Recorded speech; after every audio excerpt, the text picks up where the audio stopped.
I always look at people. I know where you are. I know where, because I've been there. That's why I help so many people out. I've never been above you. I've always pretty much been beneath you, and that's where my knowledge came from. So I know how to reach those people who are in the dungeon because I've been there so many times. I'm not gonna sugarcoat anything. There's very few people in this world who want to do a job like that, 1%. But the loud voices of this world are the 99% who don't understand exactly what you have to do.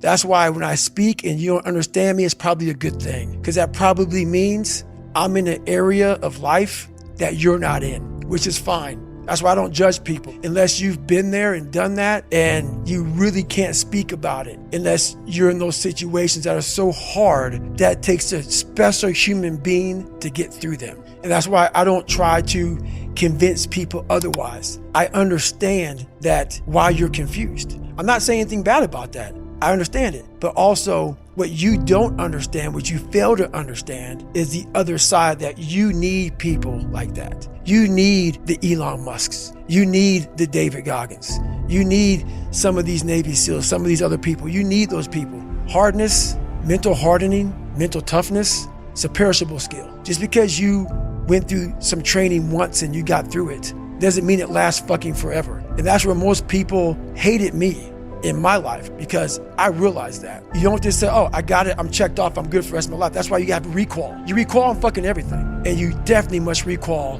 when it comes to the mind. That is one of the biggest requalifications you must have. And when you're at that level, you gotta recall every fucking day, not once a year. I call it part-time savage. I started kind of going through this. I started getting, a little bit injuries, a little bit of this, a little bit, things that back in the day never slowed me down. So when I got my head out of my ass and realized that, hey, we have more left, we can still push harder, we're not there yet. I realized, talking to a guy named Cameron Haynes, who did this race, 240-mile race. And I go, is this the new level? Is this the new push? So when I decided to do that race, it was in the back of my mind like, man, I've really become an expert at running 100-mile races. So for me, this was the new level, the 200+ mile race. And what was so amazing about that, as you probably read in the book, I had a hard time the first time doing it. I came back and did better. But what's amazing about the human mind is that it becomes your new norm. Like to think that I can run 200 miles, 240 miles, and that becomes like running 50. I never thought that was possible. This is why I'm always pushing that limit,